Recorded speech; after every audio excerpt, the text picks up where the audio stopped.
tous, bienvenue dans cette nouvelle vidéo. Donc comme vous pouvez le voir, je suis seule aujourd'hui. Je vais vous proposer 3 recettes cosy pour l'automne à réaliser. Éléonore a déjà fait cette vidéo il y a 2 mois. Je vous mettrai d'ailleurs le lien de sa vidéo dans la barre d'infos si vous ne l'avez pas encore vue.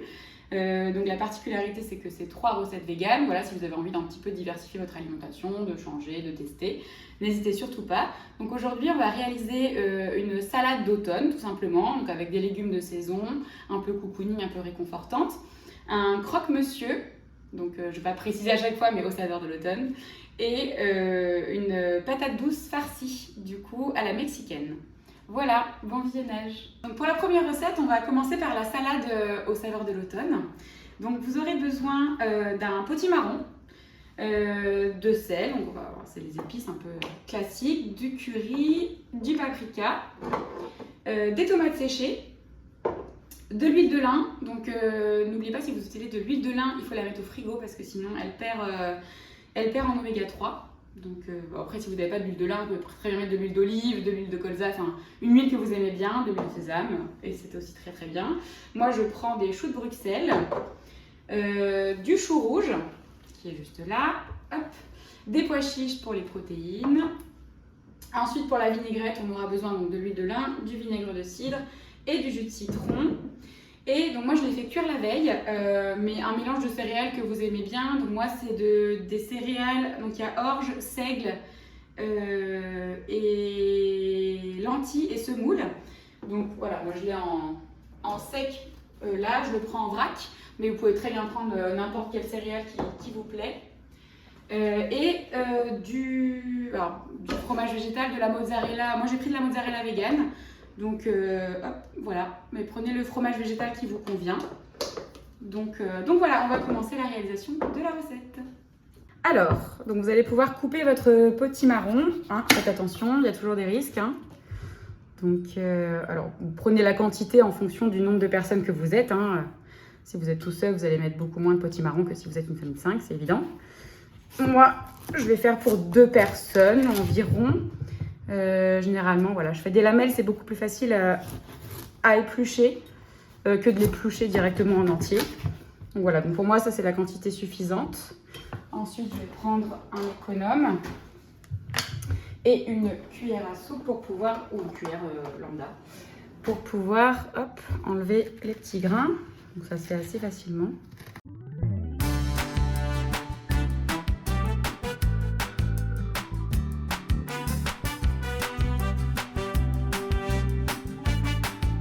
Juste de récupérer un plat, hop, je vais couper mon potimarron. Donc comme c'est pour la salade, faites pas des morceaux trop gros mais ni trop fins non plus. Enfin, c'est vrai que c'est pas une consigne assez intéressante, mais voilà, faites des morceaux qui vous plaisent. C'est souvent sympa d'avoir quand même de la mâche, quoi.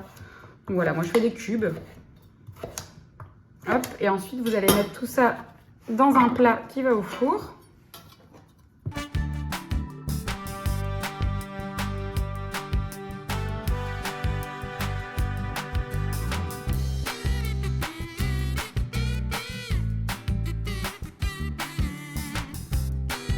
Convient. Alors je ne l'avais pas mis, mais je vais quand même rajouter un peu d'huile de colza ou de tournesol, hein, ce que vous avez chez vous. Bon, vous mettez environ une cuillère à soupe par personne. On va dire que, hop là, voilà, ça c'est très bien. Un petit peu de paprika, doux ou fumé, en fonction de vos goûts. N'hésitez surtout pas à agir un petit peu. Voilà, un peu de sel.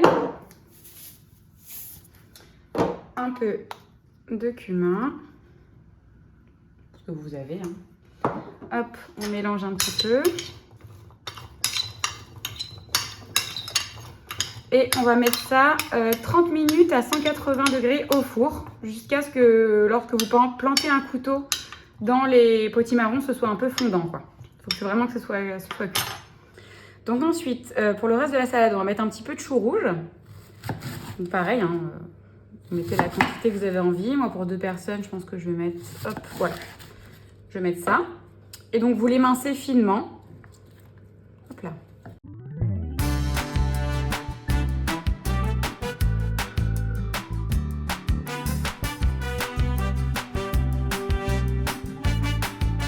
Donc Donc ensuite, en fonction du fromage vegan que vous avez choisi, donc moi c'est de la mozzarella, vous le coupez de la façon dont vous le souhaitez. Moi, comme c'est une salade, je vais la couper en dés. Mais ça peut très bien aussi être coupé en lamelles. Hein, voilà, ça dépend si vous voulez le mettre sur le dessus. Je vais peut-être garder 2 petites lamelles pour la mettre en décoration. Je vais voir. Hop là. Vous voyez, hein, ça se tient tout aussi bien le fromage vegan, donc n'hésitez pas. N'hésitez pas. Je vais garder peut-être 2 petites lamelles comme ça, hop, pour mettre en déco. Et ensuite, je vais le couper en dés pour mettre ça dans la salade. Donc ensuite, vous allez mettre un peu d'huile de coco ou l'huile que vous avez envie. Moi, je mets de l'huile de coco parce que c'est l'huile qui supporte les plus hautes températures. Et là, on va faire justement griller les petits choux de Bruxelles et les pois chiches pour la salade. N'hésitez pas à le faire au dernier moment, hein, comme ça. Voilà, comme ça, hop. Ce sera bien grillé et pas forcément mou. Après, vous pouvez manger très bien la salade chaude ou la salade froide. Hein. Je sais pas si vous m'entendez, j'espère. Voilà, donc là, on va les faire un peu griller.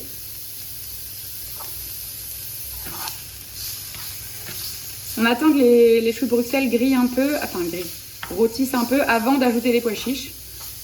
Une fois que vos choux de Bruxelles ont un peu bien grillé et tout, ça va être délicieux. Vous pouvez ajouter vos pois chiches que vous avez égouttés en amont.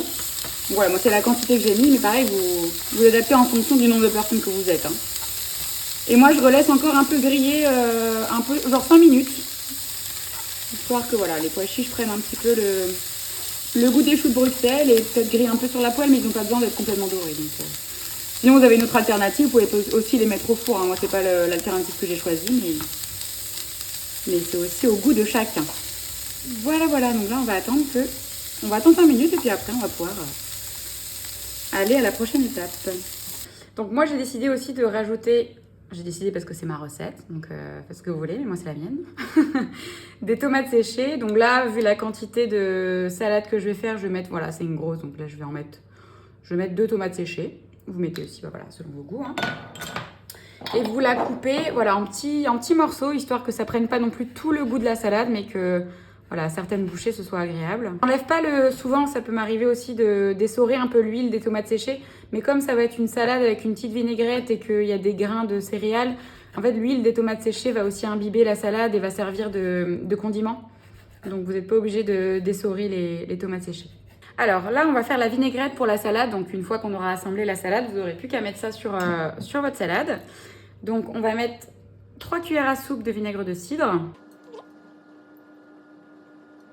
Hop. On va mettre 2 cuillères à soupe d'huile de lin. Mais comme je vous ai précisé, vous pouvez utiliser l'huile que vous avez envie. Et je termine ma bouteille, donc à racheter. Voilà. Ensuite, on va mettre 1 cuillère à soupe de jus de citron.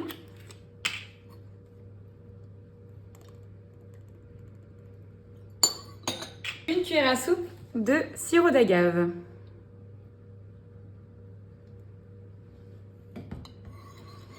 Ensuite, on peut ajouter certaines épices. Donc là, moi, je vais ajouter du persil.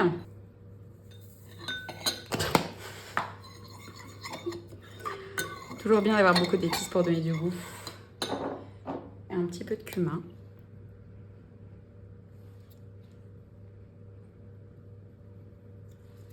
Voilà. N'hésitez pas aussi à goûter, on ne sait jamais. Hein. Ça peut toujours se rectifier. Et là, on est bien. Et un petit peu de sel. Normal. Et là, on a une super vinaigrette d'automne. Alors, on va passer à l'assemblage de la salade. Donc, en fait, voilà, tout simplement, vous avez juste à ajouter les ingrédients qu'on a déjà cuits. Donc là, c'est les céréales. Hop là. Ensuite, le chou rouge.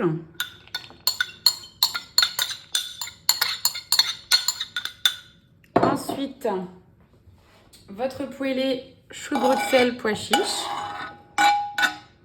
C'est pour 2 personnes, hein, comme je l'ai précisé. Ou même si vous êtes des petits mangeurs, vous pouvez mettre pour 3. Ou, enfin, voilà, en fonction de... Même si vous l'accompagnez avec un autre plat. Et hop, les petits marrons rôtis qui sortent du four. On a, donc ça on avait gardé pour la déco, mais on a les petits morceaux de mozzarella. Voilà. Et la petite vinaigrette. Après, vous ajustez, hein, si vous vous rendez compte qu'il n'y a pas assez de vinaigrette, vous rajoutez, etc. Oula, excusez-moi. Hop. Et ensuite, et les tomates séchées. Excusez-moi, je viens de les voir sur le côté. Voilà. Et ensuite, vous n'avez qu'à tout mélanger. Et vous avez une super salade d'automne. Évidemment, hein, c'est le principe, on fout partout. Bon, là, en vrai, quand je vois le plat, il y en a pour au moins 4 personnes, je pense. Je me suis peut-être emballée sur les 2 personnes. Je pense qu'il y en a au moins pour 4. Hein. Mais bon, voilà pour la première recette. On vient de terminer la première recette, on va passer à la deuxième recette cosy d'automne. Donc on va faire une patate douce farcie à la mexicaine. Donc pour ça, vous aurez besoin de patates douces, évident, des champignons, du maïs, des haricots rouges, du chou kale. Alors moi je prends du chou kale, mais si vous avez envie de prendre une autre verdure comme des épinards, c'est possible aussi. Hein. Mais bon, si vous voulez suivre la recette, prenez du chou kale. Un oignon rouge, du râpé, du fromage végétal en râpé. Donc il existe 3 marques que moi je connais. Donc la marque Vivre Vert, Nurish ou Violife. Moi j'ai pris Vivre Vert. De la sauce tamari. De la sauce tomate, pardon, du concentré de tomate, de l'origan, du sel, le basique, un yaourt de soja et du paprika. Voilà pour les ingrédients. Alors dans un premier temps, vous allez couper votre patate douce en 2.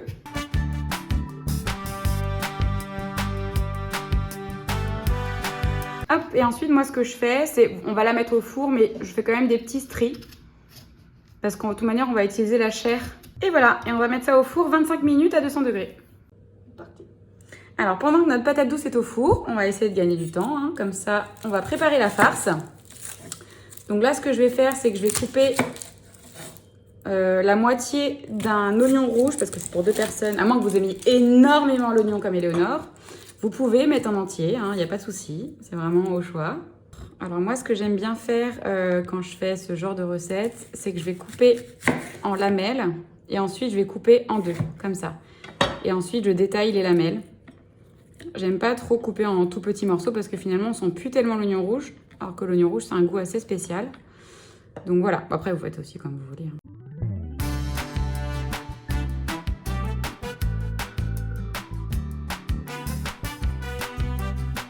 Ensuite, vous pouvez préparer vos champignons. Donc moi j'ai pris des champignons de Paris, mais vous prenez les champignons que vous avez envie. Donc voilà, je suis en train de couper un peu les pieds parce que voilà, c'est des champignons de Paris, on va dire. Donc je coupe les pieds et ensuite je vais les nettoyer. On va s'arrêter là. Donc j'ai mis cette quantité-là, on va dire pour 2 personnes. Donc là je vais les nettoyer et ensuite je vais les couper en lamelles. Une fois nettoyés, moi je coupe les champignons en lamelles.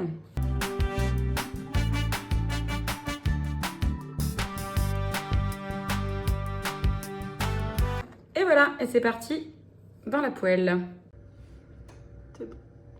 Alors, on va passer à la cuisson du coup de la farce. Donc, pour l'instant, je le mets un peu au maximum. Voilà, moi je mets un fond d'eau pour cuire mes oignons. On va commencer par les oignons. Parce que bon, comme on met déjà de la matière grasse, etc., il n'y a pas besoin de mettre de matière grasse pour cuire les oignons. Donc, vous mettez un petit fond d'eau ou de l'huile d'olive, au choix. Et les oignons. Voilà. Et ensuite, on va attendre que l'oignon fonde un petit peu. Donc une fois que vos oignons ont un peu fondu, ou alors bien fondu, vous pouvez rajouter vos champignons. Parce qu'ils vont dégorger un tout petit peu d'eau, donc dans tous les cas, ça va continuer un petit peu à fondre. Et on va commencer à préparer du coup la farce. Et ensuite, je vais rajouter du chou kale. Donc coupez-le bien en fins morceaux, voilà. Et on va rajouter à la poêlée champignons, oignons.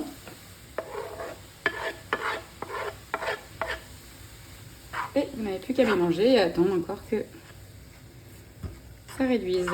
Ensuite, quand tout a commencé un petit peu à fondre, vous pouvez rajouter le maïs et les haricots rouges. Et là, on attend la star de la recette, la patate douce.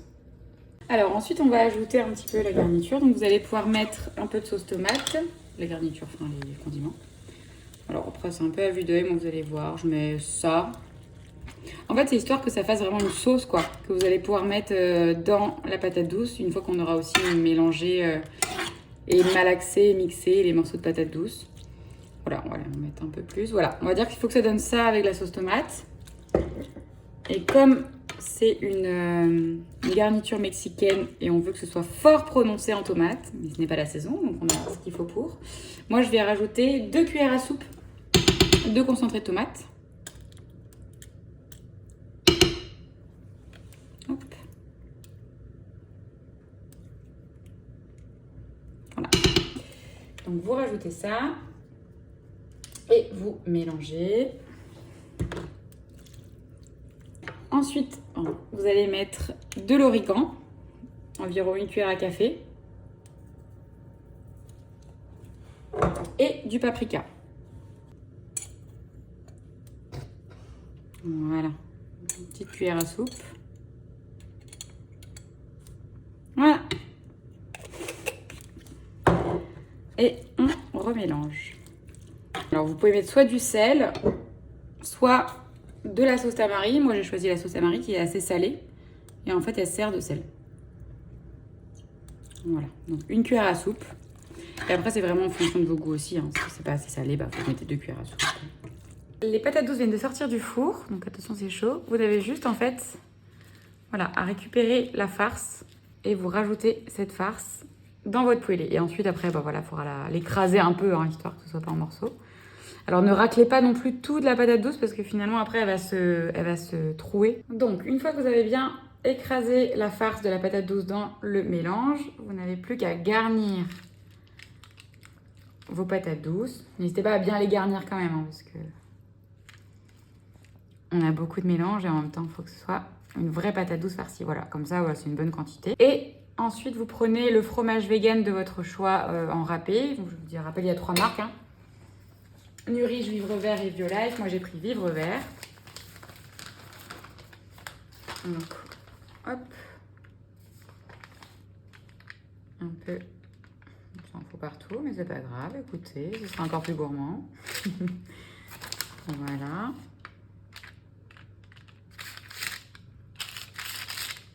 Hop.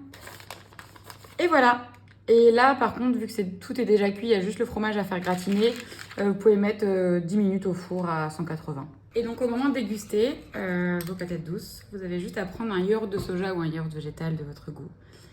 Et l'arroser de sauce, histoire que ce soit assez frais, en fait. Et voilà, bon appétit! Donc ensuite, on va passer à la 3e recette, Cosy d'automne. Pour ça, du coup, on va faire un croque-monsieur. Donc, vous aurez besoin de pain, le pain que vous avez envie. Moi, j'ai pris un pain aux céréales, voilà, si vous voulez. De la margarine, du fromage vegan un peu plus épais que le fromage râpé. Moi, j'ai pris un fromage à raclette de la marque aussi Vivre Vert. Du lait de coco, de la coriandre, de la moutarde, de l'huile de sésame, un oignon, un demi-poireau et de la charcuterie végane, celle que vous voulez. Donc moi j'ai du jambon et du steak. Alors pour cette dernière recette, vous allez commencer par couper l'oignon. Donc cette fois-ci c'est un oignon blanc.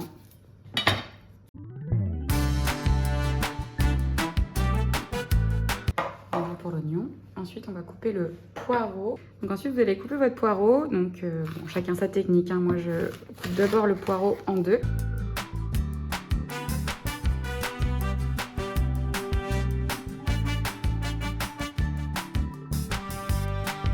Et voilà. Donc, pour la première cuisson, bim.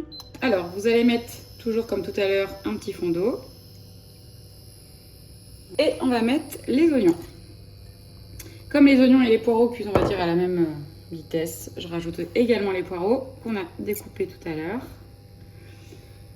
Et là, on attend que ça fonde et que ça réduise. Une fois que ça a bien réduit les poireaux, comme vous pouvez le voir, vous allez pouvoir rajouter du lait de coco.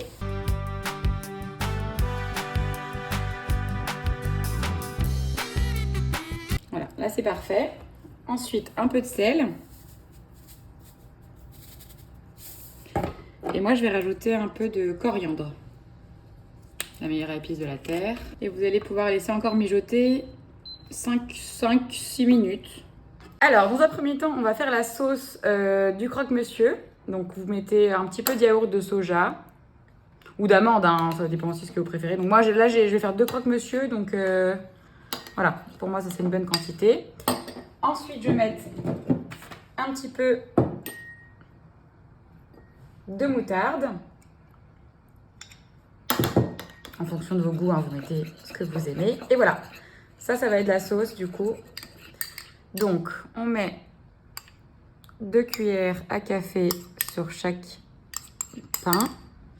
Et ce qu'on va faire, c'est qu'on va mettre le fromage sur une des tranchettes de pain. Et on va le mettre au four juste 5 minutes, histoire qu'il fonde bien. Et ensuite, on finira l'assemblage pour le mettre à la poêle. Prenez votre fromage vegan. Donc moi, c'est le fromage à raclette vivre vert.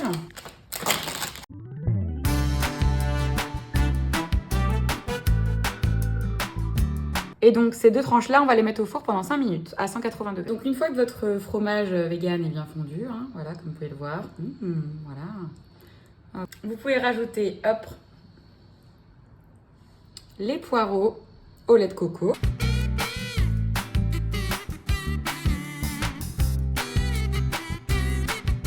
Moi, j'ai soit le jambon ou le speck. Et bah, écoutez, on va faire un mix des deux. Donc, on va mettre un peu de speck vegan.